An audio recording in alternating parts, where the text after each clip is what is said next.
에서 주로 말씀드렸던 이제 요지는 이 박근혜 정부가 이 경제적 양극화나 사회적 양극화에 대한 그 대안으로서 경제 민주화 이야기를 했지만 사실은 전혀 이 구조적인 문제들에 대한 인식이 없는 굉장히 이제 피상적인 사실은 경제 민주화 담론이다. 그러니까 이런 구조적인 문제에 대한 본질적이고 실질적인 정책 대안을 내놓지 않은 이 경제 민주화라는 것은 사실 굉장히 협소한 의미 내지는 이제 굉장히 피상적인 의미만을 가질 수밖에 없다는 거죠. 그럼 이제 남은 문제가 뭐냐면, 그럼 우리가 이 경제 민주화라고 하는 걸 정말 우리가 어떻게 정말 봐야 되느냐, 우리가 어떤 측면에서 이 경제 민주화라는 개념을 이해를 해야 되느냐라는 문제가 남았는데요. 그 이야기를 이제 하기 위해서 제가 뭐 이제 세월호 이야기 좀 이렇게 좀 써놨습니다. 그래서 그 예컨대 제 강연 한 8페이지 그 부분 앞부분을 조금 읽어볼게요. 우리가 지금 양극화의 문제만 지금 문제가 아니라 그 앞부분을 좀 보시면 뭐 제가 뭐 이제 뭐 이러저러 감상을 이제 조금 섞어서 이제 써놨는데, 그러니까 돌아보면 대한민국은 주급이 널려 있는 사회다. 세계에서 가장 낮은 출산율. 한국 사회에서 부모들은 왜 더 이상 아이를 낳지 않으려고 하는 걸까요? 세계에서 가장 낮은 어린이 청소년 행복지수. OECD 국가 중 가장 낮은 사회복지. 그럼에도 불구하고 가장 긴 노동시간. 산재 사망률 1위. 가장 높은 가계부채율. 자살률 1위, 노인 빈곤율 1위, 노인 자살률 1위, 미국 다음으로 가장 비싼 대학 등록금. 그럼에도 불구하고 대학 졸업자의 절반이 백수이거나 실업자. OECD 국가 중 멕시코 다음으로 가장 높은 비정규직 임시 일용직 비중. 헌법에 보장된 기본 권리인 노동 3권을 주장하기 위해서 노동자들이 여전히 자신의 전 재산과 목숨을 걸어야 하는 사회가 바로 지금 대한민국 사회다라는 거죠. 그러니까 이게 지금 단순한 양극화의 문제가 아니다라는 거예요. 그러면서 이제 제가 최근에 이런 세월호 참사에서 보듯이 한국 사회는 이미 새로운 생명이 잉태될 수 없는 황무지 같은 사회일지도 모른다. 뭐 이 황무지라는 게 그 영국의 뭐 T.S. 엘리엇이라는 시인이 쓴 그 황무지라는 시가 있지 않습니까? 뭐 4월은 가장 잔인한 날 이렇게 시작하는 시 있지 않습니까? 뭐 갑자기 이제 그 시가 생각이 나서 그래서 이제 한국 사회가 정말 거의 황무지와 같은 이런 사회가 됐다는 겁니다. 그래서 이 황무지 같은 사회에서 사람들의 삶은 서서히 그 가라앉으며 죽음을 맞이해왔다라고 볼 수가 있죠. 그 앞에 제가 여러분들한테 소개해드린 그런 여러 지표들을 봤을 때, 그럼에도 불구하고 지금껏 국가는 자신의 국민들에게 삶이 가라앉으며 죽어가고 있는 사람들에게 지금껏 무엇이라 말해왔습니까? 기다려라, 가만히 있어라, 조금만 있으면 구조될 것이다, 조금만 더 견디고 인내하면 살 수 있다 라고 이제까지 우리나라 정부, 그 다음 국가는 국민들에게 말해오지 않았습니까? 이러한 거짓과 위선 속에 한국 사회는 더 이상 기다리지 못해 30분마다 한 사람씩 스스로 목숨을 끊는 사회가 되었다는 거죠. 실제로 지금 한국과 같은 경우에는 하루 자살자 수가 48명입니다. 그러니까 정확하게 30분마다 한 사람씩 지금 그러니까 지금 제가 강연을 시작한 지 지금 1시간 반 정도 돼 가는데 벌써 3사람이 자살한 거예요. 지금 우리 사회에서. 그러니까 정말 이게 더 이상 생명이 지속될 수 없고 정말 이 생명이 잉태될 수 없는 이러한 정말 황무지와 같은 이런 사회가 됐다는 거죠. 이 가라앉는 세월호를 통해 사람들이 보게 된 것은 다름 아닌 가라앉고 있는 우리들 모두의 삶이고 서서히 가라앉고 있는 우리 사회의 생명력이며, 그럼에도 불구하고 죽어가고 있는 우리들 모두에게 약속된 구원은 그 어디로부터도 오지 않을 것이란 사실입니다. 세월호 참사를 겪으며 많은 사람들이 몸서리치며 분노하는 이유는 바로 여기에 있다 할 수 있을 겁니다. 이제 우리는 분노하는 것 외에 스스로 살기 위해서 무엇을 해야 된다는 말입니까? 우리가 정말 이 문제를 이제부터 좀 고민을 해봐야 된다는 거죠. 그죠? 그러니까 도대체 이제 뭐가 잘못된 거냐, 그리고 우리가 어떤 문제에서부터 우리가 이 바꿔 나가야만 하느냐 이런 문제를 좀 고민을 해봐야 될 것 같은데요. 저는 아무래도 경제학을 한 사람이다 보니까 자 그러면 우리가 이 경제적인 측면에서 민주주의라는 문제를 우리가 어떻게 인식할 수 있느냐 우리가 그 문제를 다루기 위한 일종의 이제 준거 틀이죠. 그 논의의 틀을 가져오기 위해서 제가 지금 인용하고 있는 사람이 누구냐면 굉장히 유명한 발전 경제학자인데요. 그 미국의 발전 경제학자 가운데 보면 이 토다로라는 사람이 있습니다. 이 토다로라는 분의 이 논의를 제가 이제 잠깐 차용을 해봤는데요. 경제적 측면에서 민주주의 문제를 우리가 어떻게 이제 생각할 수 있느냐라는 측면에서 이 토다로라는 분은 기본적으로 경제 성장과 경제 발전이란 다른 거다 이렇게 이야기합니다. 경제가 성장한다는 거하고 경제가 발전한다라고 하는 거는 이건 명백히 다른 문제다 이렇게 이야기를 해요. 그러니까 경제 성장은 우리가 영어로 growth라고 얘기를 하죠. 이거는 영어로 growth고 발전은 말 그대로 development입니다. development인데요. 그러니까 이게 의미가 완전히 다르다라는 거다. growth와 development가. 그러면 이 토다로 이 양반에 따르자면 이 경제가 발전한다라는 게 이게 도대체 무슨 의미냐? 제가 그 강연 안에 저 소개를 해놨습니다만 그 9페이지 밑에서 이제 두 번째 단락이죠. 밑에서 그 두 번째 단락을 보시면 토다로에 따르자면 경제 발전이라고 하는 개념이 이 삶의 물질적 측면 그 이상의 것을 포괄하는 개념이다. 그래서 이 경제 발전이라고 하는 건 경제 성장의 지속, 불평등의 감소, 절대적 빈곤의 퇴치와 더불어 사회적 구조, 대중의 태도, 그리고 국가 제도상의 주요한 변화들을 포함하는 다차원적인 과정으로 이해되어야 하고 그것은 더 좋은 혹은 더 인간적인 생활을 향해 전체 사회가 지속적으로 고양되어가는 과정입니다. 이게 경제발전이라는 거예요. 경제발전. 그러니까 이 양반에 따르자면 경제가 발전한다는 것은 경제가 성장한다는 것과 더불어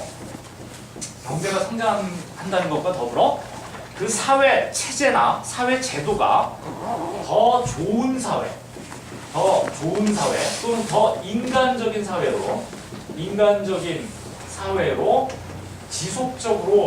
지속적으로 고양되어가는 상태다.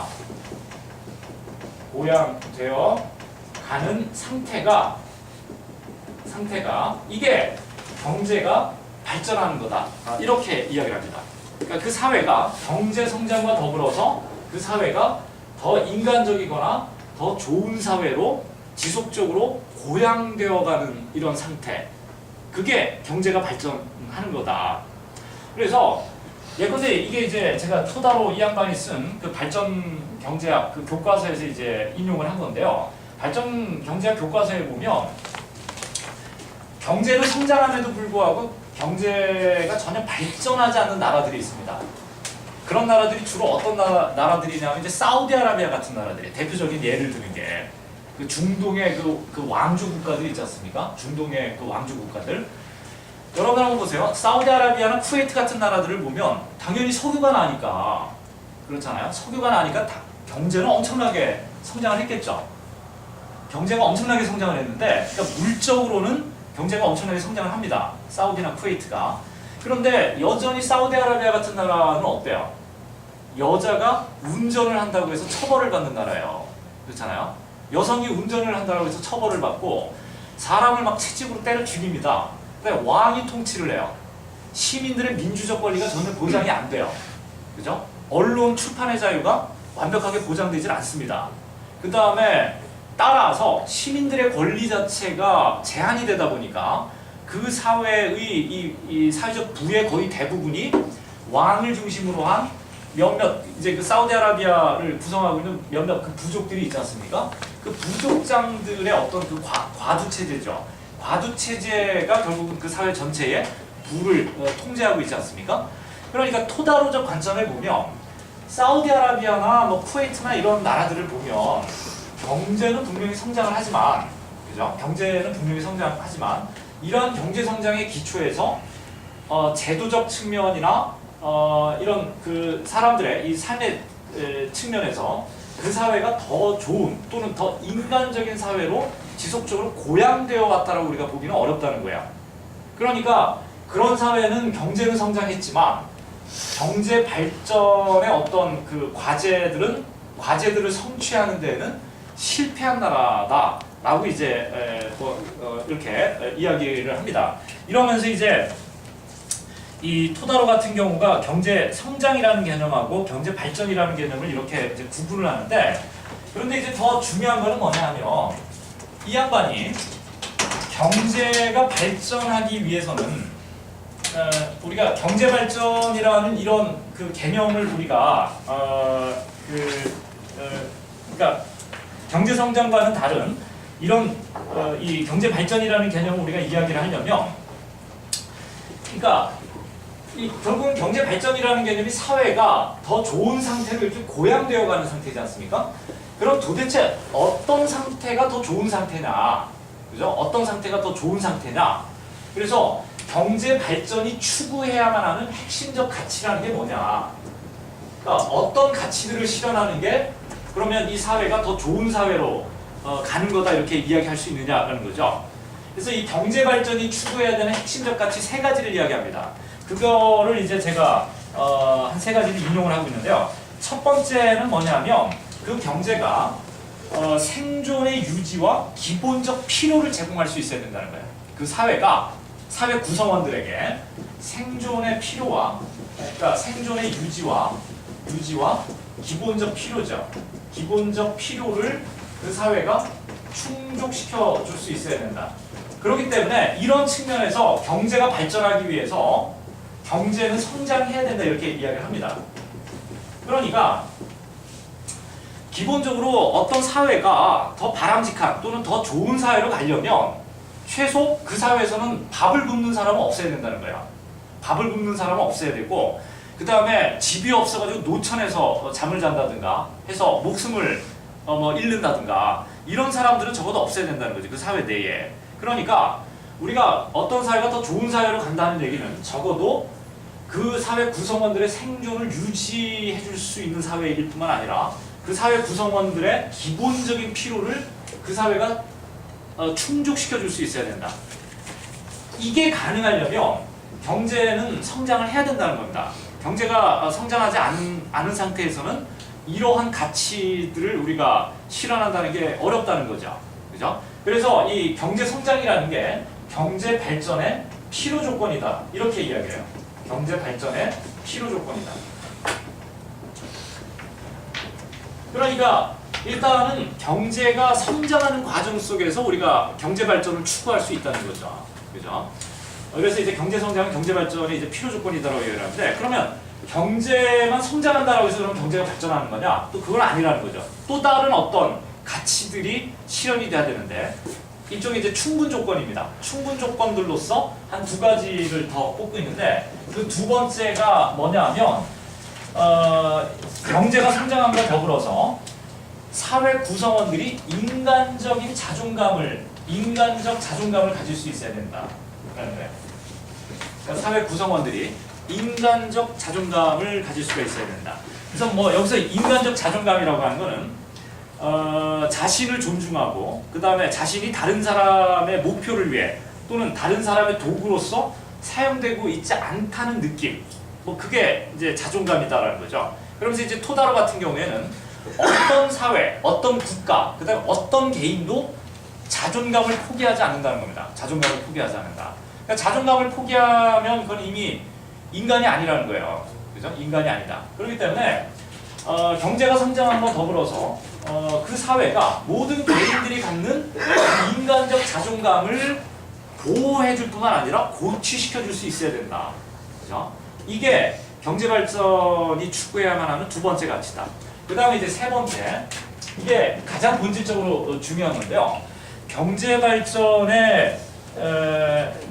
추구해야 되는 세 번째 핵심적 가치는 뭐냐면 자유입니다. 자유의 확장이야. 자유의 확장이다. 그런데 여기서 자유라고 하는 게 그냥 인신상의 자유를 의미하는 게 아닙니다. 인신상의 자유 또는 뭐 어떤 이념적 자유를 의미하는 게 아니고요.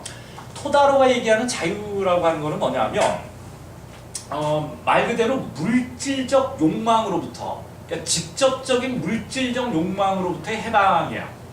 직접적 물질적 욕망으로부터의 해방. 그러니까 토다로가 이야기하는 자유라고 하는 것은 직접적인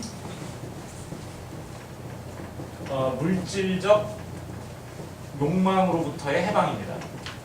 이래야 인간이 정말 자유로워질 수 있다는 거예요. 그러니까 직접적인 물질적 욕망으로부터의 해방인데 이게 무슨 얘기냐 하면 이런 겁니다. 뭐 제 그 강의 안에도 뭐 좀 이렇게 적어놨습니다만 인간이 정말 자유로워지려면 이 직접적인 물질적 욕망을 넘어설 수 있어야 된다는 거예요. 그죠? 직접적 물질적 욕망을 넘어설 수 있어야 된다. 그러니까 쉽게 얘기하면 이런 겁니다. 이 사람이 하루 세 끼의 식사를 해결하지 못하는 상태에 있을 때, 그러니까 늘 굶주리고 배고픈 상태에 있을 때, 그죠? 그런 경우에 인간이 밥을 먹는 문제를 떠나서 보다 가치 있는 어떤 문제들을 고민하고 사고한다는 게 실질적으로 불가능하다는 거예요. 불가능하다. 그죠? 사실상 그렇지 않겠습니까? 그죠? 그러니까 우리가 어떤 보다 더 가치 있는 것들을 우리가 추구하고, 그 다음에 보다 더 가치 있는 것들을 우리가 사고할 수 있고, 그 다음에 우리가 보다 더 가치 있는 것들을 위해서 우리의 삶을 헌신할 수 있기 위해서는 우리의 삶 자체가 그 어떤 직접적인 물질적 욕망으로부터 보다 자유로워져야 된다는 거예요. 자유로워져야만 한다. 그죠? 그런 측면에서의 그 자유라는 거죠. 그런 측면에서의 자유다. 그렇기 때문에 인간의 삶이 정말 그 우리가 이제 흔히 얘기하는 이런 자유로운 삶이 되려면, 그죠? 그러니까 뭐에 얽매이진 않고 정말 인간이 자유롭게 선택하고, 그 다음에 어떤 자유로운 정신적 가치를 추구하는 이런 삶을 살기 위해서는 정말로 어떤 직접적인 물질적 욕망으로부터 우리가 자유로워져야 되는데, 이런 문제들을 우리가 제도적으로 해결해 주는 게 그럼으로써 우리가 이 자유라는 가치를 추구하는 것이 경제 발전의 핵심적인 목표 가운데 하나다. 이렇게 이야기를 하는 겁니다.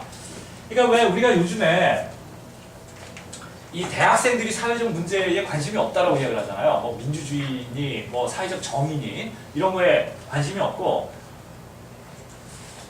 요즘 대학생들이 온통 스펙 쌓기에 몰두해 있고 취직 문제 고민하고, 아니면 그냥 저 프로야구에나 뭐 열광하고 뭐 이런다 그러지 않습니까? 그래서 우리 같은 사람들이 보면 저 요즘 젊은 친구들은 뭐 정신적으로 막 부패했다, 뭐 썩었다, 뭐 이렇게 이야기하는 사람들도 있는데, 그 왜 그렇겠어요? 토다로의 관점에 따르자면 이 젊은 세대들 자체가 어떤 직접적인 물질적 욕망으로부터 자유롭지 못하다는 거예요. 그죠? 지금 당장 안정적인 직장을 가질 수가 없고, 그렇잖아요. 대학을 졸업하는 순간 비정규직일 확률이 거의 50%고, 그죠? 그러니까 이런 상황에서 이런 친구들이 좀 더 가치 있는 어떤 사회적 문제 또는 사회 공동체적 문제에 관심을 갖는다는 게 이건 사실상 불가능하다는 겁니다. 불가능하다. 그러니까 이 친구들이 정말 진정 자유로운 삶을 산다라고 하는 것은 자신의 선택을 존중하면서 자유로운 삶을 산다라고 하는 게 이건 사실상 불가능하다는 거예요. 이런 어떤 물질적 억압 상태에서는. 그죠? 그렇기 때문에 경제가 발전한다라고 하는 건 뭐냐면 단지 경제가 성장하는 것뿐만이 아니라 사회 구성원들 모두가 이런 직접적인 물질적 욕망으로부터 좀 더 자유로워질 수 있도록 해줘야 된다는 거예요. 제도적으로건 뭐건. 그럼으로써 이 사회 구성원들이 좀 더 가치 있는 이 문제들을 사고하게 되고, 그다음에 어떤 사회 공동체의 문제들에 좀 더 그 고민할 수 있고 이런 조건들을 만들어주는 게 결국은 이 경제 발전이다. 이런 과정들을 통해서 사회가 좀 더 인간적이고 좀 더 좋은 상태로 지속적으로 고양되어 갈 수 있다는 겁니다. 고양되어 갈 수 있다. 그래서 이제 결국은 토다로는 경제 발전이 추구해야만 하는 이 세 가지 이 가치를 자 이렇게 이제 세 가지로 제시를 했는데, 그럼 이 토다로의 논의에 따르자면 결국은 이 경제 발전이라는 과정에서, 그러니까 이 경제 발전이라고 하는 거는 어떤 측면에서 이제 중요하냐면, 그러니까 지금까지 이 토다로의 논의를 정리하자면 경제 발전이란 경제 성장과 더불어서 인간이 외부적 종속입니다. 외부적 종속. 그러니까 외부적 종속으로부터는 물론이고 그 내부적으로 그 다른 사람과 조직에 대한 예속 상태로부터 자유로워지는 거예요. 그죠? 자유로워지기 위해서 뭔가 사회 구조 아니면 어떤 사회 제도적인 것들이 보장이 돼야 되는 어떤 그 상태입니다. 그래서 그런 상태가 이제 경제가 발전하는 상태고, 따라서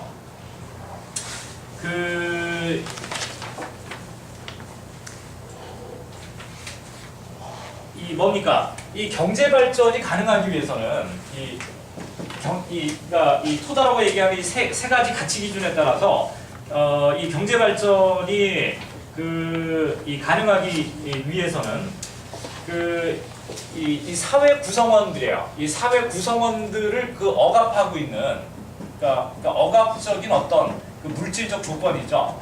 억압적인 물질적 조건으로부터 이 사회 구성원들이 좀 더 자유로워져야 된다는 겁니다. 자유로워지고 그 다음에 어떤 해방되어야만 한다. 그죠? 되어야만 하고, 이런 과정을 통해서 이 자유롭고 어떤 그 독립적인 그 사회적 주체의 형성이 가능하다라는 거예요. 사회적 주체의 형성이 가능하다. 그죠? 그러니까 결국은 그 토다로가 얘기하는 경제 발전의 그 과제라고 하는 것은 결국은 모든 사회 구성원들이 이런 어떤 억압적인 물질적 조건으로부터 좀 더 자유로워짐으로써, 제도적으로 이런 어떤 이 물질적 조건으로부터 좀 더 자유로워짐으로써 사회 구성원 개개인이 어떤 독립적인 사회적 주체로서 이 서게 되는 과정입니다. 그죠? 좀 더 자유롭고 독립적인 어떤 사회적 주체로서 정립되어가는 과정.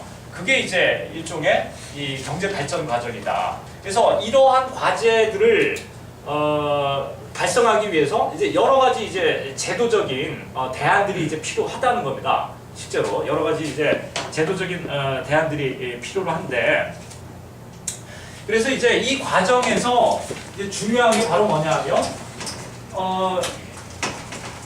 결국은 어떻습니까?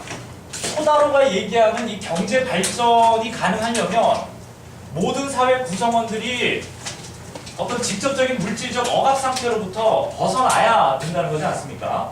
그래야 정말 진정 자유롭고 독립적인 사회적 주체로서 이제 정립이 될 수 있다는 것이기 때문에 따라서 이 경제 발전이 가능하기 위해서는 이 사회적 구성원들이 최소한의 제약 하에 그 사회적 부에 접근할 수 있어야 돼요. 그렇겠죠. 그러니까 토다로가 얘기하는 이런 그 경제 발전이라는 게 가능하기 위해서는 모든 사회 구성원들이 최소한의 제약 하에 사회적 부에 접근하는 게 가능해야 됩니다. 나아가서는 그 사회적 부를 사회적 구성원들이 직접적으로 통제하는 것이 가능해져야 된다는 거예요. 통제하는 것이 가능해져야 된다. 그죠? 그런 측면에서 결국은 이 경제 발전이라는 게 반드시 민주주의를 요구한다는 겁니다. 민주주의를 요구한다. 그러니까 사회적으로 생산된 부에 대한 사회 구성원들의 이 접근, 그러니까 어떤 제한 없는 그 접근. 그 다음에 그 사회적 부에 대한 사회 구성원들의 어떤 직접적인 지배나 통제가 확립되지 않으면 이런 제가 앞에서 말씀드린 그런 이 발전적 가치를 우리가 추구한다는 게 그게 불가능해진다는 거예요. 그죠? 그렇기 때문에 우리가 경제가 발전함으로써 사회가 더 좋은 상태로 고양되어 가기 위해서는 반드시 이 민주주의의 그 발전이라고 하는 것들이 반드시 전제돼야 된다. 우리가 이렇게 이야기할 수 있는 거죠. 자, 그래서 결국은 이 경제 발전이라고 하는 거는 간단하게 이야기하자면 경제 발전이란 경제가 성장해 가면서 사회적 부에 대한 사회 구성원들의 직접적인 지배나 통제의 범위 또한 넓어진다는 의미에서 결국은 이 민주주의의 확장을 이제 요구하는 과정이다라고 이제 우리가 이야기할 수 있어요. 그죠? 아이고, 네, 제가 잠깐만 이제 앉아서 좀 말씀을 드리겠습니다. 예, 그래서 이제 경제 발전이라고 하는 것은 사실은 민주주의의 확장과는 이제 뗄래야 뗄 수 없는 이제 관계에 있는 건데요. 자, 그런데 이제 이 과정에서 이제 제가 제 강연한 11페이지에서 예, 여러분들에게 이제 여기는 9페이지로 되어 있네요. 그 9페이지에 제 강연한 9페이지에 제가 여러분들에게 질문을 하고 있습니다. 한 3가지 질문을 드리고 있는데 그 가운데 9페이지 중간에는요. 자, 제가 지금 설명드린 이 개념들에 따르자면 첫째, 자, 지난 한 10여 년 기간만 우리가 생각을 해보죠. 박근혜, 이명박, 우리가 좀 더 거슬러 올라가서 한 20년, 뭐 노무현, 김대중 정부까지 우리가 좀 거슬러 올라가 보면 지난 한 15년, 20년의 기간 동안 자, 한국 경제는 성장해 왔습니까? 예. 대답 예스겠죠. 여러분들 스스로가 답을 하시는 거예요. 두 번째, 그러면 한국의 민주주의는 확장되어 왔습니까? 아니요. 예. 확장되는 줄었어요. 예. 이거는 뭐 각자 여러분들 각자가 답이 다 다를 수는 있겠지만 저 또한 실질적 의미에서 앞에서 얘기했던 그 사회적 구성원들의 그 사회적 부에 대한 어떤 접근성의 확대나 아니면 지배, 통제권의 확대라는 측면에서 보면 사실은 한국에서 민주주의는 그닥 확장되어 오지 못했다라고 이야기할 수 있을 것 같아요. 뭐 이거는 제 대답입니다만, 자, 그러면은 저는 노라고 대답하겠습니다. 두 번째, 한국의 민주주의는 확장되어 왔는가라는 질문에 대해서 저는 노라고 대답하고 싶은데, 따라서 세 번째, 그럼 한국 경제는 발전해 왔으며 따라서 한국 사회는 더 나은 상태로 고양되어 왔는가? 라는 이 질문에 대해서는 예, 노가 되겠죠, 결국은. 그러니까 한국 경제는 성장을 해왔는데 우리가 지난 한 20년의 기간을 회고를 해보면 한국 경제는 성장을 해왔지만 발전해왔다라고 우리가 이야기하기는 어렵다. 더더군다나 어떤 제도적인 측면에서는 오히려 사회 구성원들의 민주적 권리를 상당히 제약하는, 오히려 그 민주주의라는 측면에서는 제도적 후퇴를 가져온 이런 부분들도 분명히 있다는 거죠. 그렇기 때문에 한국 경제가 발전해 왔다라고 우리가 자신 있게 이야기하기는 어렵다는 겁니다. 자, 그런데 그러면 우리가 이 민주주의의 문제를 좀 더 구체적으로 한번 검토해보기 위해서, 여러분 다 아시겠지만 민주주의가 영어로 데모크라시지 않습니까? 이 데모크라시는 히라보에서 나온 건데 뭐 다들 아실 거예요.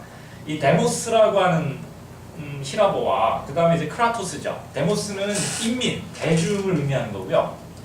그 다음에 크라토스는 지배를 의미합니다. 지배, 통치 또는 권력을 의미하는데요. 그럼 이 데모크라시라고 하는 건 뭐냐 하면 데모스에 의한 크라토스를 의미하는 거예요. 데모스에 의한 크라토스니까 인민 또는 대중, 시민의 자기 통치를 의미하는 겁니다. 원래 이 데모크라시라는 게, 그러니까 이 민주주의라고 하는 게 말 그대로 그냥 선거권에 국한되는 문제가 아닌 거예요. 우리가 보통 선거권에 국한되는 민주주의를 형식적 민주주의라고 이야기하지 않습니까?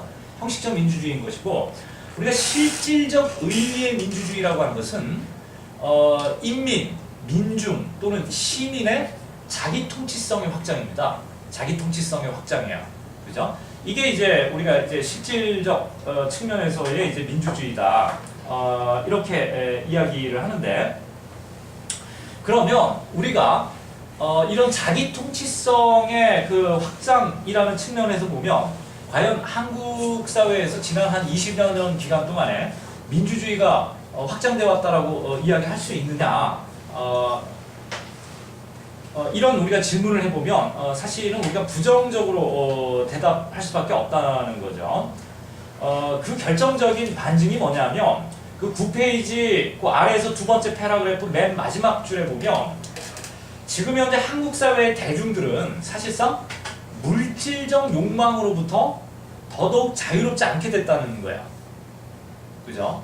그러니까 예컨대 지금 우리나라 청소년들 왜 얼마 전에 그 여론조사 했는데 아주 충격적인 여론조사가 나오지 않았습니까? 그죠?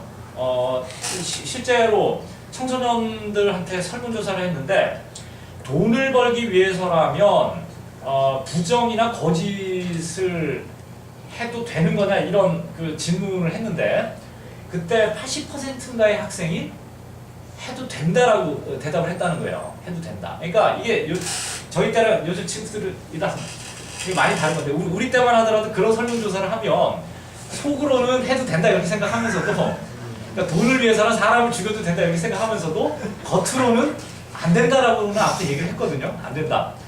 근데 요즘 친구들은 그냥 스스럼 없이 그렇게 해도 된다라고 얘기를 한다는 겁니다. 한 80%의 청소년들이. 그죠? 그 다음에 돈만 있으면 인생의 모든 문제는 해결이 된다라고 많은 사람들이 생각을 하고 있어요. 실제로. 요즘 젊은 친구들이. 그죠?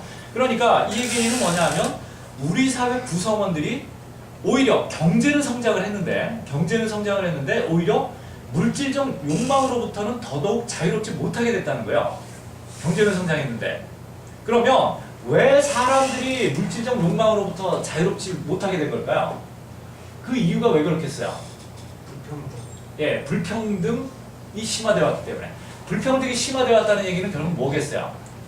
사회적 부에 대한 접근이 훨씬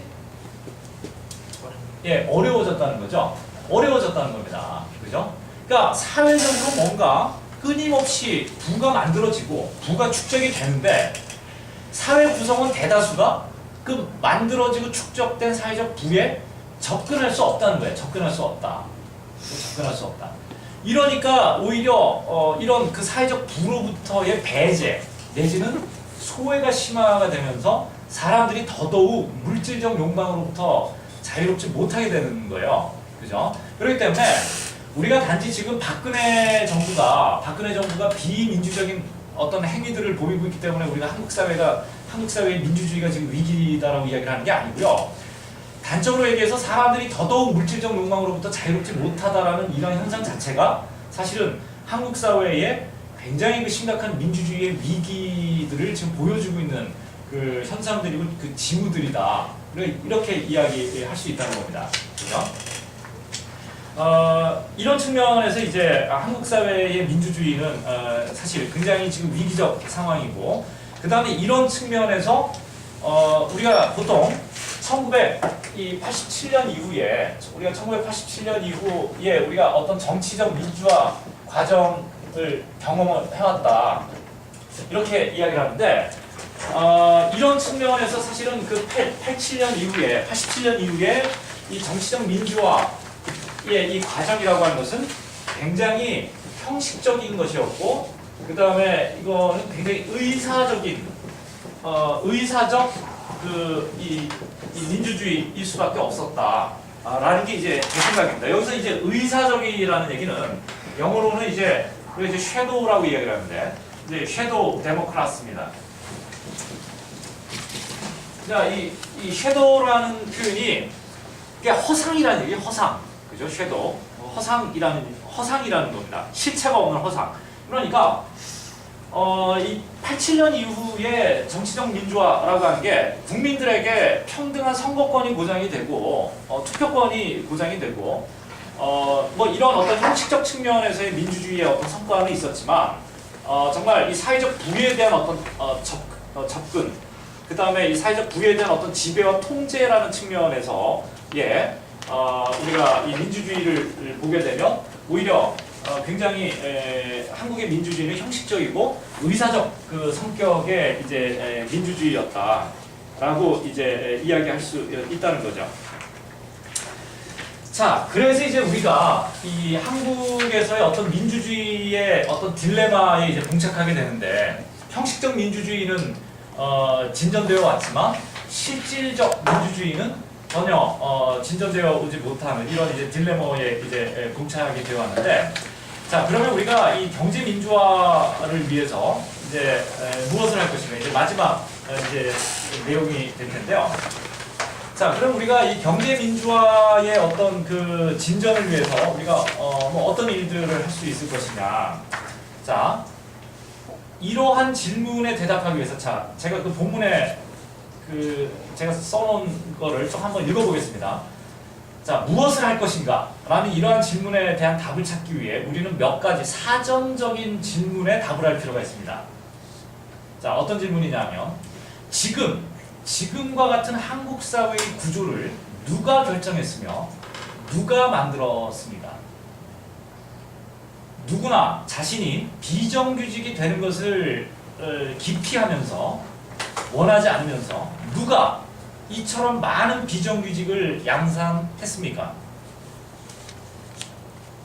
누구나 감당하기 버거운 은행빚을 짊어지지 않고는 자신의 집을 가질 수 없고 은행 대출을 받지 않고는 대학을 졸업하기가 버거우며 이로 인해 20대 청춘부터 시작해서 평생을 빚의 굴레에서 벗어나기란 거의 불가능한 사회가 되었는데 누가 이 비싼 집값을 당연한 것으로 결정했으며 누가 이 비싼 대학 등록금을 당연한 것으로 결정했습니까? 따라서 누가 지금 우리들의 삶의 조건을 결정해왔습니까? 자, 제가 여러분들한테 지금 드리는 질문이에요. 누가 지금 여러분들의 삶의 조건을 결정해왔죠?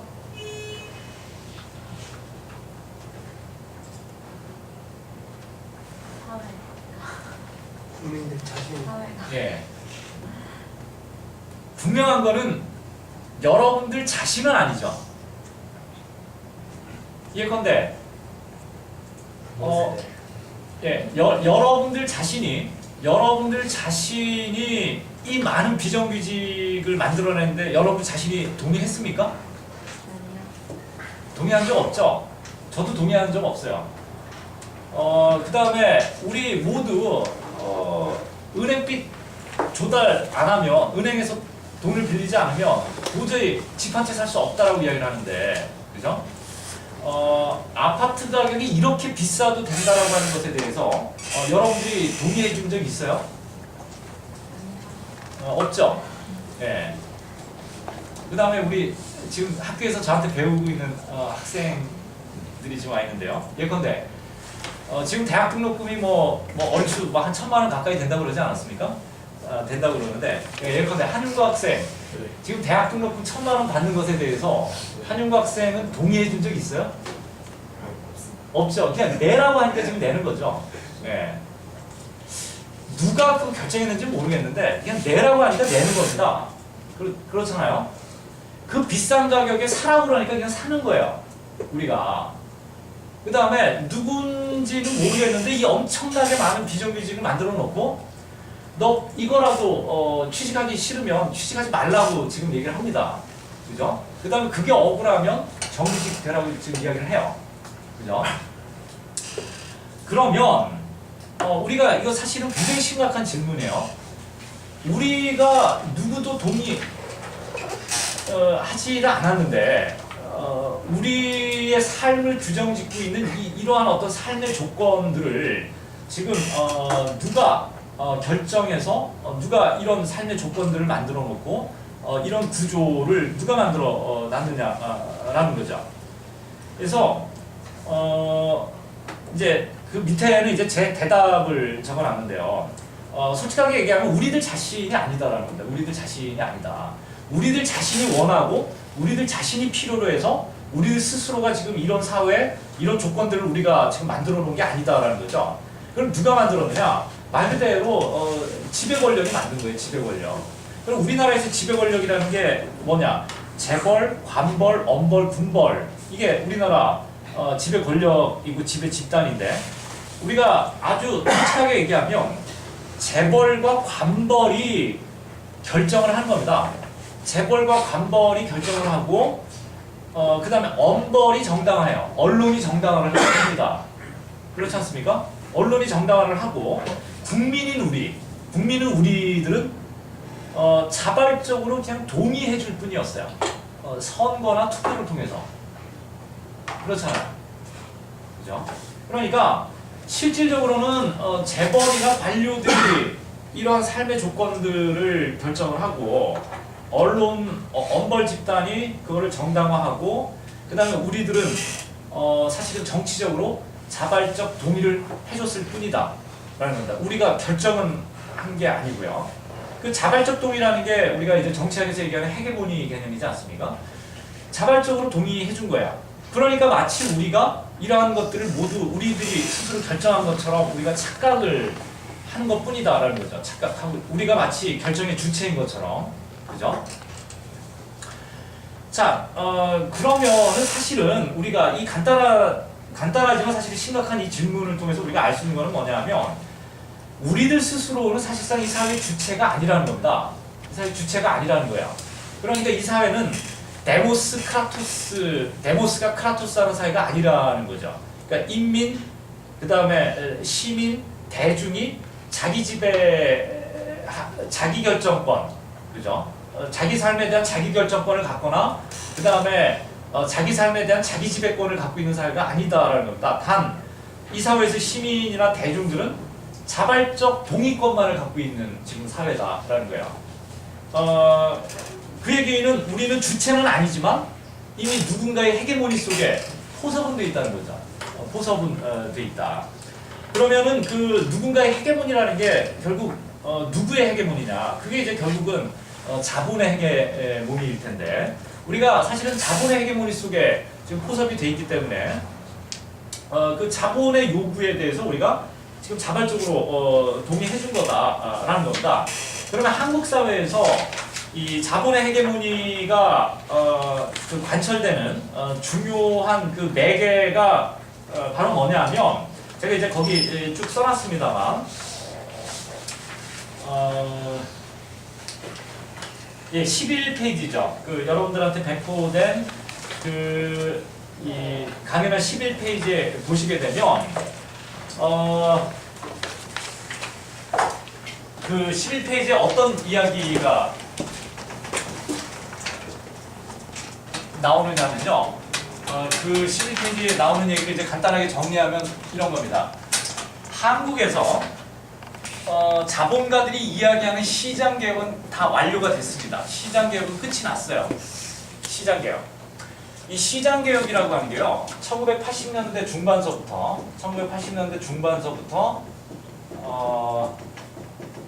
그러니까 그 한 IMF 그러니까 김대중 정부 초반입니다. 그러니까 1998년 한 요 무렵까지 시장개혁은 완전히 마무리가 되는데요. 이 한국에서 이 시장개혁이 그 진행되는 과정을 보면 제일 처음에 상품 시장이 자유화되고 개방화됩니다. 상품 시장이 자유화, 개방화돼요. 제 첫 번째 단계. 그래서 상품 시장 옛날에 다들 옛날 70년대를 살아보신 분들은 다 아실 거예요. 옛날에는 국가가 짜장면 가격까지도 규제했지 않습니까? 국가가 짜장면 가격 다 규제했어요. 그죠? 연탄 가격 다 규제하고 택시 요금, 뭐 버스 요금 다 국가가 다 규제했습니다. 박정희 정부 때. 그죠? 그런데 모든 가격 규제 다 풀어버려요. 그러니까 상품 시장을 완전히 자유화시킵니다. 그 다음에 대외적으로 시장을 완전히 다 개방을 해요. 이 대외적 상품 시장에 대한 대외적 개방화는 언제쯤 끝나느냐 하면 1990년 무렵에 이미 다 완료가 됩니다. 쌀 시장 하나 빼고. 쌀 시장만 여전히 개방 안 하고 있고요. 쌀 빼고 모든 상품은 거의 100%다 개방이 돼요. 이미 1990년 무렵에. 그러니까 제일 먼저 시장 개혁이 완료가 되면 상품 시장이고요. 상품 시장에 대한 개혁을 끝내고 나서 다음 어떤 시장을 개혁을 하느냐면 자본 쪽에서 이 자본 시장과 금융 시장입니다. 자본 금융 시장을 개방을 자유화하고 개방화합니다. 개방화해요. 그래서 옛날에 80년대, 90년대 중반까지만 하더라도 우리나라에 민간은행이 없었어요. 우리나라 은행은 모두 다 국유은행이었습니다. 뭐 이름을 달리하는 은행들이 있었죠. 뭐 제일은행이 있었고, 뭐 상업은행 있고, 국민은행 있고, 이름을 달리하는 은행들이 있었지만 80년대까지만 하더라도 모든 은행 주식의 51%를 다 국가가 소유하고 있었습니다. 그러니까 사실상 국영은행만 있었어요. 그런데 그 국영은행에 대한 민영화가 이 김영삼 정부 때죠. 90년대 중반 무렵서부터 민영화가 추진이 됩니다. 그 다음에 자본시장이 대외적으로 개방되기 시작해요. 주식시장 개방이 되고, 채권시장 개방되고, 그 다음에 은행산업 개방이 되고, 그래서 이 자본금융시장에 대한 개혁이 끝나는 게 어느 시점이냐면 1996년에 이제 보통 마무리가 됩니다. 왜 1996년이라고 그러냐면요. 1996년에 OECD에 가입을 하거든요. 한국이 OECD에 가입을 하는데 OECD에 가입하기 위한 선결 조건이 뭐냐면 자본금융시장에 대한 완전한 자유화와 개방화에 대한 약속이에요. 그 약속을 하지 않으면 OECD 가입할 수가 없습니다. 그래서 이 자본금융시장에 대한 100% 완전한 자유화 개방화에 대한 약속을 하고 OECD에 가입을 한 거예요. 그러니까 96년에 사실상 자본금융시장 개혁은 끝납니다. 마무리가 됐어요. 자, 그러면 이제 시장 가운데 이제 마지막으로 하나 남은 데가 어디냐? 마지막 남은 데가 무슨 시장이겠어요? 상품시장 개혁 다 끝났어요. 그 다음에 자본금융시장 개혁 다 끝났습니다. 그럼 마지막 하나 남은 시장이 어디였어요? 예, 노동시장입니다. 노동시장. 노동시장만 이제 손보면 됩니다. 그래서 자본과 정부에서 96년도에 자본금융시장에 대한 개혁을 마무리하잖아요. 그리고 나서 바로 그 다음 해에 아니군요. 96년도 12월 달이죠. 96년도 12월 달에 마지막으로 노동시장을 손보는데 그게 바로 뭐냐면 96년 12월 달에 있었던 노동법 개정입니다. 그러니까 여러분들 이게 그냥 우연하게 이게 쭉 되온 게 아니에요. 이게 일관된 정책이었고, 그러니까 사람들이 한국에서의 신자유주의가 IMF 외환위기 때문에 신자유주의 시작됐다고 이야기를 하는데 전혀 그렇지 않습니다. 전두환 정부 때에서, 아니 정확하게 얘기하면 1979년 박정희가 총 맞아 죽기 한 5개월 전쯤에 경제기획원에서 만든 경제안정화 종합시책이라는 문건이 있어요. 한 1500페이지 되는 문건인데 1979년에 경제기획원에서 만들었던 그 경제안정화 종합시책이라는 그 문건에 보면 앞으로 한국 경제가 어떤 식으로 가야 된다라는 그 모든 방향성이 거기 이미 다 제시가 되어 있습니다. 개방 자유화요. 개방 자유화. 그 다음에 이 정부의 이 간섭과 통제 이거 완전히 배제시키면서 완전히 시장 중심의 경제 체제로 가야 된다라는 이야기가 그 안에 다 들어가 있습니다. 그러니까 이미 1980년대 초반서부터 경제 관료들에 의해서 일관된 정책과 프로그램에 의해서 이 시장 개혁이 일관되게 굉장히 오랜 기간 동안에 걸쳐서 추진되어 왔다는 거죠. 단계적으로. 그래서 상품 시장서부터 시작해서 자본금융시장, 마지막이 노동시장이었어요. 그래서 이때 96년도 12월 달 노동법 개정의 핵심이 뭐였냐면 정리해고제와 그 다음에 이게 유연 근로제인가요? 유연 근로제라는 게 있어요. 그러니까 정리해고제는 해고를 자유롭게 하기 위한 거고, 유연 근로제는 이건 뭐냐면 실질적으로 정규직 노동자들의 임금을 삭감하기 위한 법안이었습니다. 이 유연 근로제라는 게 정규직 노동자들의 임금을 삭감하기 위한 법안이었는데, 이거를 당시 집권당이었던 민자당인가가 12월 그날 크리스마스 이브 날이었어요. 24일 날 새벽에 모여가지고 여당 의원들끼리만 모여가지고 이걸 날치게 통과시키거든요. 이래가지고 그 1996년 12월 달에 그 노동자들의 그 총파업 투쟁이 있었습니다. 거의 한 달 동안 막 이 서울시내 막 한 30만 명 모여가지고 매일같이 막 그 저 시위하고 파업하고 그러지 않았습니까? 그 총파업 투쟁이 있어가지고 결국은 이거를 무효화시켜요. 없던 걸로 합니다. 이 김영삼이가 이 백기 들고 그럼 이 노동법 개정 없던 걸로 하겠다 이랬거든요. 이러고 나서 97년도 IMF 외환 위기가 있었고요. 외환 위기 있고 나서 김대중 정부 때 1998년도죠. 98년도에 다시 노동법 개정이 시도가 됩니다. 그런데 이때 이 노동법 개정은 민주노총의 동의하에서 노동법이 개정이 돼요. 이때 이 노동법 개정의 핵심 조항은 뭐였냐면 정리해고제와 파견 근로제입니다. 파견 근로제. 그러니까 처음으로 비정규직이에요. 비정규직과 그 다음에 간접 고용이죠. 지금 엄청나게 문제되고 있지 않습니까? 간접 고용이. 지금 현대자동차 울산 공장에 가보면요, 절반이 비정규직 간접 고용 노동자들이에요. 똑같은 생산 라인에 한쪽에는 정규직 노동자가 똑같은 일을 하고 있고 반대편 라인에서는 현대자동차가 직접 고용한 노동자들이 아니고 쉽게 얘기하면 인력사무소죠. 쉽게 얘기하면 인력사무소고 그 인력업체입니다. 인력업체에서 고용돼서 파견돼서 나온 파견직 근로자, 비정규직 파견직 근로자들이 정규직과 똑같은 일을 하고 있어요. 그러면서 임금은 반의 반도 못 받고 있습니다. 지금 반의 반도. 그죠? 이러니까 이 파견 근로제가 말 그대로 이제 뭡니까? 비정규직 문제하고 비정규직과 그 다음에 간접 고용이에요, 지금. 그래서 지금 그 현대자동차에 있는 그 파견직 근로자들이 우리가 정규직과 지금 똑같은 일을 하고 있기 때문에 우리를 정규직으로 인정해달라고 하는 거 아닙니까? 그 다음에 법원에서 지금 판결이 났어요. 그죠? 그래서 직접 고용의 책임은 지금 현대자동차에 있다. 파견업체에 있는 것이 아니라. 그렇기 때문에 지금 이 비정규직 파견직 노동자들을 정규직으로 전환하라고 지금 법원 판결 났는데 지금 현대자동차가 지금 이행을 안 하고 있는 거지 않습니까? 그래서 지금 여전히 그 갈등의 지금 소지가 남아있는 건데, 그러니까 이 비정규직 문제하고 간접 고용의 문제가 이제 이 노동법 개정을 통해서 이루어졌습니다. 그러면서 이 노동법 개정의 핵심은 말 그대로 노동시장 유연하죠. 그죠? 노동시장 유연합니다. 이러면서 자본 입장에서는 시장 개혁이 마무리가 된 거예요. 마무리가 된 겁니다. 98년도 노동법 개정이 마무리가 되면서 자, 그래서 이 90년대 초반서부터 해가지고 거의 한 10여 년 아니죠. 사실은 80년대 중반서부터 시작한 거니까 상품 시장 개방부터.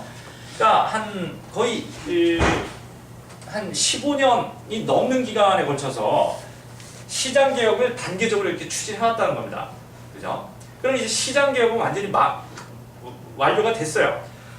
완료가 됐는데, 자, 마지막이 이제 하나가 남았습니다.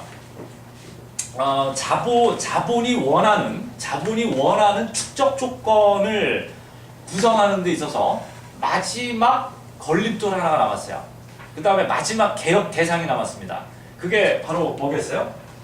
이제 시장 개혁은 완전히 다 끝났고요. 시장 개혁이 마무리가 됐거든요. 그럼 마지막 개혁 대상이 하나가 있습니다. 자본 입장에서 보면. 공공부동은 예, 국가예요. 국가. 정부 영역입니다. 이래서 김대중 정부 때서부터 자 보세요. 김대중 정부, 이명박 박근혜 정부 들어서 시장개혁이라는 말은 한마디도 안 나옵니다. 근데 이때까지는 개혁 그러면 다 시장개혁이었어요. 공공개혁 이런 얘기 안 나왔습니다. 98년도까지. 그런데 김대중 노무현 정부 때서부터 뭐가 항상 국정과제로 제시가 되느냐 하면 공공부문 개혁입니다. 공공부문 개혁. 공공부문 개혁이 항상 국정과제로 제시가 됩니다. 그러니까 말 그대로 이제 마지막 남은 이제 걸림돌이에요. 그래서 공공부문을 이제 개혁을 해야 된다는 건데요. 뭐 예컨대 주택, 보건, 그러니까 주택, 교육, 보건, 의료, 그 다음에 뭐 전기, 수도, 가스, 철도 그죠? 이런 공공망들이죠. 이런 것들을 다 이제 민영화 해야 된다는 겁니다. 시장 논리에 따라서. 그런데 사실은 주택시장 같은 경우는요. 주택시장 같은 경우에는 김대중 노무현 정부를 거치면서 이거는 거의 시장화 됐습니다. 주택시장은. 정부의 기능과 역할은 거의 없어요, 지금. 국내 주택시장에서. 그 다음에 교육. 여러분들 교육 어떤 것 같아요? 교육의 공공성이 완전히 무너졌죠. 교육 또한 완전히 지금 시장화 됐습니다. 그죠? 시장화 됐어요. 그러니까 지금 완전히 뭡니까? 이 학교 간의 이런 서열 구조가 완전히 지금 만들어졌지 않습니까? 아이러니컬하게도 김대중 노무현 정부를 거치면서 지금 고교 평준화는 완전히 사라져버렸어요. 그죠? 과거와 같은 서열화가 완전히 지금 고착화 돼버렸다는 겁니다. 특목고, 그 다음에 일반 뭐 자사고, 그 다음에 일반 고등학교라는 식의 어떤 그 서열화가 완전히 정착이 됐습니다. 이러면서 교육 또한 완전히 이제 시장화가 됐죠.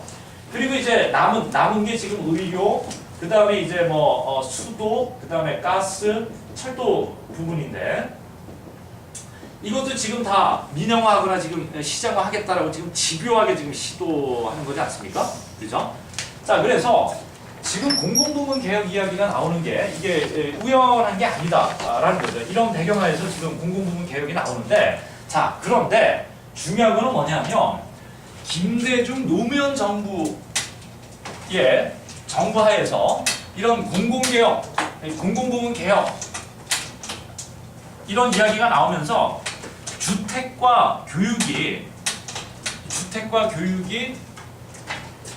사실은 시장화되는데, 그죠? 시장화되는데 이러한 어떤 주택과 교육의 시장화를 통해서, 그죠? 주택과 교육의 시장화를 통해서 우리들의 삶 자체가, 대중들의 삶 자체가 제가 그 본문에 써놓은 것처럼 금융적 관계망 속으로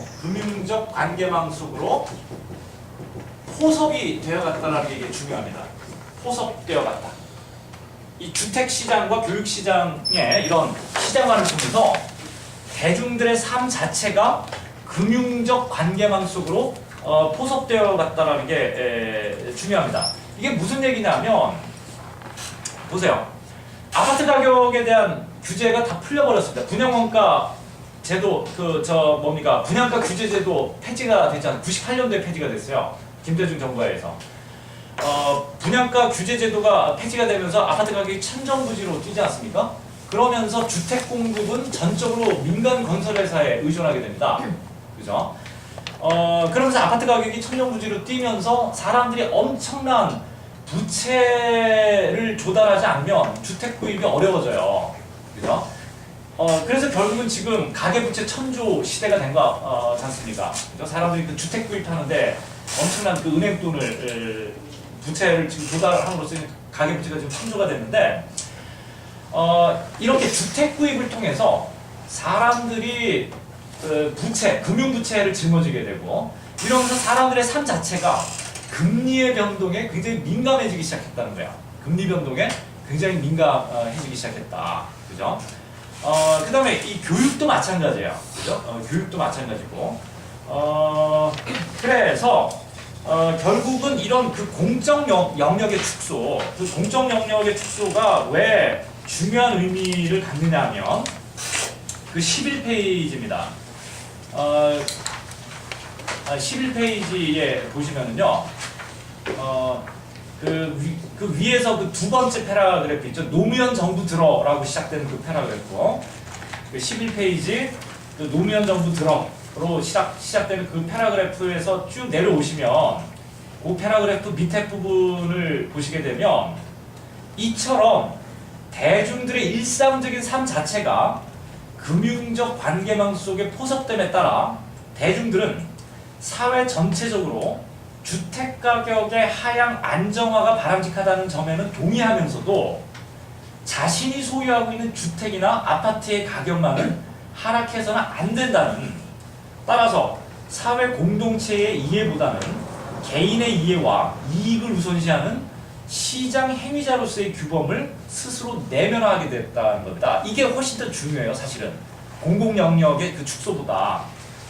그래서 이처럼 대중 스스로의 내면화를 통해 대중들 자신의 삶을 규율하게 된 시장적 규범의 확산으로 인해 한국 사회 내에서 개혁적 정책의 추진은 더욱더 어렵게 됐다는 겁니다. 그죠? 그러니까 사람들이 시장의 어떤 규범성을 내면화하는 게 이게 누가 강요해서 내면화하게 된 게 아니라는 거예요. 스스로 대중들이 시장적 어떤 규율, 행위 규범들을 스스로 내면화하게 되는데 그게 바로 뭐냐면 사람들의 삶 자체가 금융적 관계망식으로 포섭되기 때문에 됐기 때문에 그랬다는 겁니다. 그래서 예컨대 이런 거야. 다음 대통령 선거 때 말이죠. 어디 진보 정당에서 예컨대 통합민주당이나 뭐 어디 정의당이나 노동당에서 반값 아파트 공약을 들고 아니 반값 아파트가 아니라 좀 더 급진적으로 10분의 1 아파트 공약을 들고 누군가가 뭐 예컨대 심상정 씨가 대선에 나왔다라고 한번 가정해보자. 내가 대통령에 당선이 돼서 정권을 내가 획득을 하면 국가 재정을 투입해서라도 사람들이 살 집을 내가 지금 아파트 가격의 10분의 1 수준으로 내가 공급을 하겠다. 국가 재정을 투입하는 한이 있어도. 그러면 예컨대 이 공약이라는 게 사람들의 삶에는 좋은 겁니까? 나쁜 겁니까? 이게 만약에 실현 가능한 공약이라면 이러한 공약이 사람들의 삶에는 이게 좋은 거예요? 나쁜 거예요? 무주택자한테는 좋지만 이미 주택을 갖고 있는 사람한테 예, 그렇죠. 그러니까 주택을 지금 사야 되는 사람들에게 좋은 거죠. 그죠? 그런데 그러면 심상정 씨가 그러면은 대통령이 될 수 있느냐? 우리나라 지금 사회에서는 절대적으로 될 수가 없다는 거야. 왜? 그 공약이 좋은 공약이고 다 동의할 수 있는 공약이다라고는 얘기를 하지만 자기 집값은 떨어지면 안 된다는 거거든요. 자기 집값은. 그러니까 안 찍는다는 겁니다. 사람들이. 그죠? 그 다음에 제가 하나 더 예를 하나 들면 지금 우리나라 그 은행이나 증권사에 개설되어 있는 이 주식 투자형 그 펀드 계좌 수가 지금 몇 개 좀 혹시 모르시죠? 예, 잘 안 보시는 통계니까 잘 모르실 텐데요. 우리나라의 이 주식형 펀드 계좌 수가 지금 몇 개냐면요. 한 1,500만 개 정도 됩니다. 1,500만 개. 이게 지금 많이 줄었어요. 옛날에는 1,800만 개까지 갔어요. 최고일 때. 1,800만 개까지 갔는데 이게 지금 조금 줄은 게 지금 1,500만 개입니다.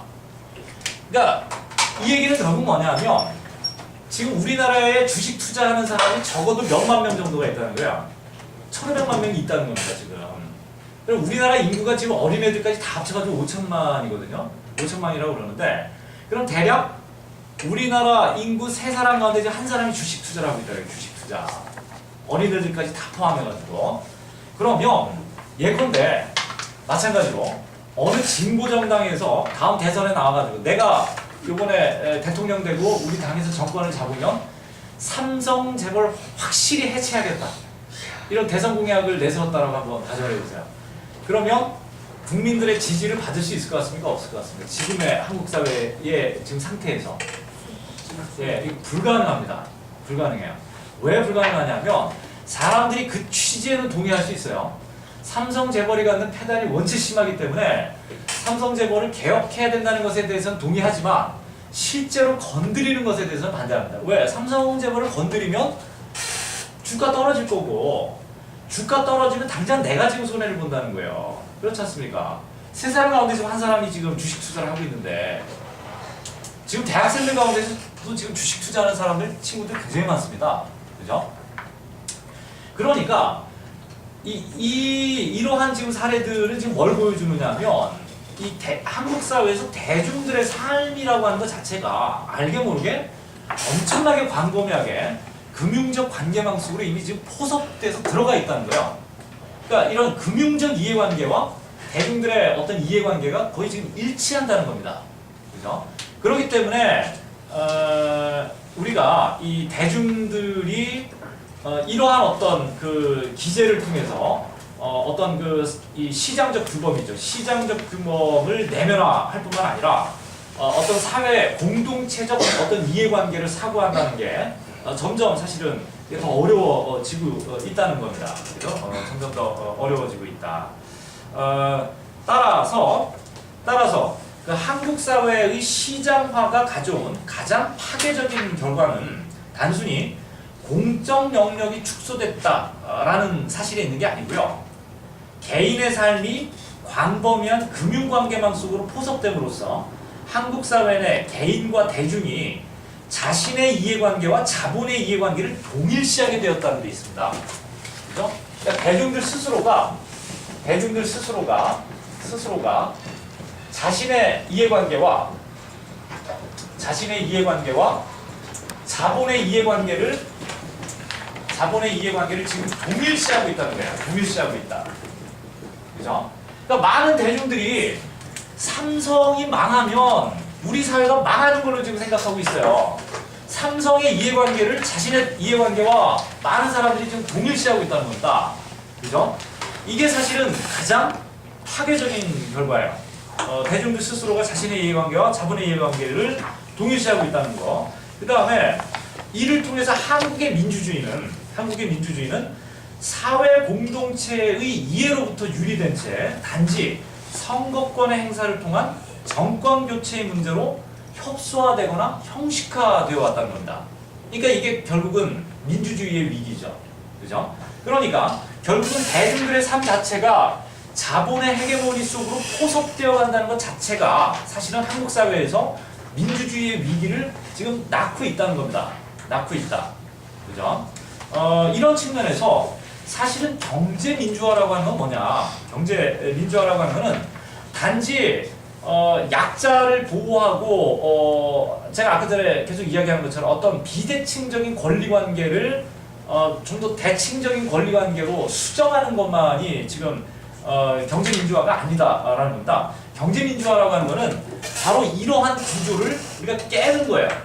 깨는 겁니다. 그죠? 대중들 스스로가 자본의 이해관계, 그러니까 자본의 어떤 관계망 속으로 포섭이 돼서 스스로를 자본의 이해관계와 지금 일치시키면서 그 다음에 자신들 스스로가 자기 삶에 대한 어떤 자기결정권, 그죠? 자기결정권을 갖지 못한 채 자발적 동의만 해주고 있는 거야. 자발적 동의. 그러니까 사회적 주체로서 대중들이 지금 정립될 수가 없다는 겁니다. 정립될 수가 없다. 그죠?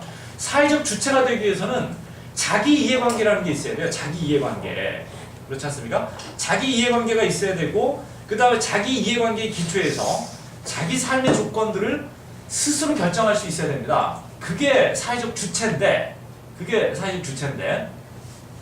지금 한국 사회에서의 대중들은 사회적 주체로서 정립되어 있지 못하다라는 거예요. 정립되어 있지 못하다. 그죠? 그렇기 때문에 우리가 경제민주화라고 하는 것은 훨씬 더 본질적으로 이런 한국 사회에서 전일적으로 자본의 헤게모니가 관철됨으로 인해서 지금 나타나고 있는 이런 민주주의의 위기적 징후들을 넘어서고 극복하는 것이 말 그대로 경제민주화의 본질적이고 핵심적인 내용이다. 우리가 이렇게 이야기할 수 있을 것 같습니다. 그럼 이제 우리가 뭘 할 거냐? 그거는 뭐 제가 이제 시간이 없어가지고요. 그냥 이건 뭐 그냥 깊이 제가 고민해보지 못하고 그냥 피상적으로 떠오르는 몇 가지 이야기만을 지금 적어놨는데요. 그 다음에 뭐 끝에 한 뭐 두어 가지 이야기, 뭐 주저없이 거부하고 요구할 것, 그 다음에 지금 당장 바꿀 것, 뭐 이런 이야기는 지금 대학원생 가운데 굉장히 과격한 이야기를 좀 해달라고 주문한 친구들이 있어서 그 친구들 위해서 좀 과격한 이야기 멤버들이 지금 적어놓은 거고요. 근데 제가 한 가지 강조하고 싶은 거는 뭐냐면요. 다른 거는 뭐 한번 읽어보시면 될 것 같고요. 2번입니다. 2번. 그러니까 제가 방금 전에 이야기했던 거. 지금 우리 사회에서 가장 중요한 게 뭐냐면요. 대중들 스스로가 자본의 이해관계와 구분되는 자신만의 이해관계를 명확히 하는 거예요. 명확히 하는 거. 그러니까 이 얘기가 무슨 얘기냐면 우리가 뭔가 싸우려면 우리가 뭐 예컨대 그게 계급투쟁이 됐건 아니면 자기의 권리를 지키기 위한 투쟁이 됐건 간에 우리가 뭔가 싸우기 위해서는 우리가 뭐를 분명히 해야 됩니까? 싸워야 되는 이유가 분명히 있어야 되는 거 아닙니까? 싸워야 되는 이유가 있어야 돼요. 그럼 싸우는 이유가 분명하려면 뭐가 분명해야 되느냐면 너의 이해관계와 나의 이해관계가 뭐가 다른지를 우리가 분명히 해야 됩니다. 분명히 해야 된다. 그죠? 그러니까 자본의 이해관계와 내 삶의 이해관계가 지금 뭐가 다른지를 우리가 명확하게 설정할 수 있어야 돼요. 그래야 우리가 자본에 대해서 뭐 투쟁할 수도 있는 거고 말 그대로 우리의 권리를 주장할 수도 있는 것이고 그 다음에 그 자본에 대한 어떤 뭐 민주적 통제 내지는 규율을 우리가 주장할 수도 있는 것이다라는 거죠. 그렇기 때문에 이러한 어떤 대중적 이해관계가 우리가 분명하게 설명되지 않는 상태에서는 우리가 아무리 뭐 자본을 상대로 해서 투쟁하고 한다라고 하는 게 제 생각에는 사실상 거의 불가능한 일이다라는 거죠. 예. 그래서 우리가 경제민주화가 갖는 좀 본질적 의미들을 좀 명확히 하면서 전체적인 우리 사회의 어떤 구조 개혁, 그 다음에 어떤 우리 사회의 어떤 그 본질적 그 변화라는 측면에서 우리가 경제민주화를 달성하기 위해서 정말 앞으로 무엇을 우리가 구체적으로 좀 해야 될 것인지 하는 문제들을 우리가 깊이 고민해야 되지 않을까라는 이런 말씀을 드리면서 제 말씀은 이상으로 마치도록 하겠습니다. 굉장히 오랜 시간